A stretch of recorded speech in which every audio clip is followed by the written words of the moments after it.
The dorm room was quiet. Too quiet. It was Sunday morning, his second day in the UK.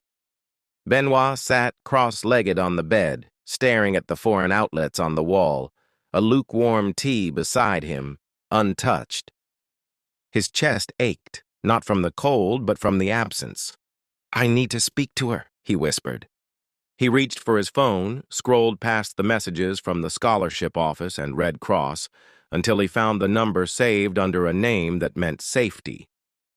Chairman Mbuyi, Luka Village. He called. The signal buzzed, then connected. "Hello? Chairman, it's Benoît, from the London." "Hey, my son, how is London? You are alive."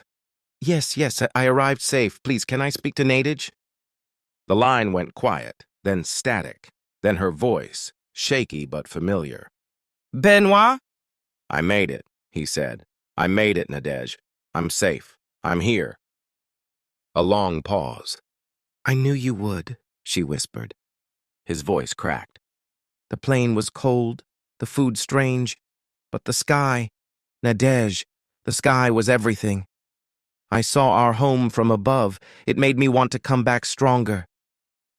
"Don't come back empty," she said. "Bring something back that none of us has ever seen." Monday came wrapped in fog.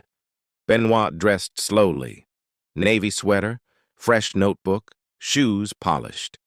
He walked across campus toward the Faculty of Engineering and Humanitarian Design. The buildings were tall, glass-framed and humming with students. He felt small but steady. His class was in room 1.12. He opened the door and froze. People were everywhere, laptops open, coffee steaming, English swirling fast and sharp. He found a seat near the back and pulled out his pen. His hand trembled. The lecturer walked in.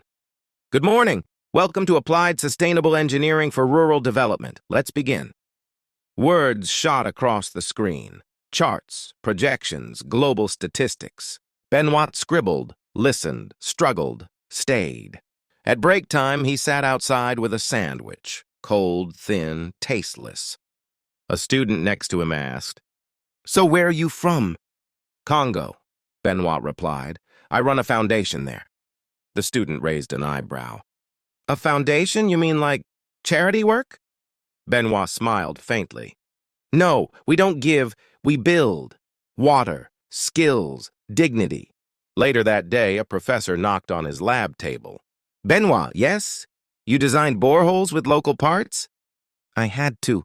We had no imported materials." The professor smiled. "We're starting a case study series.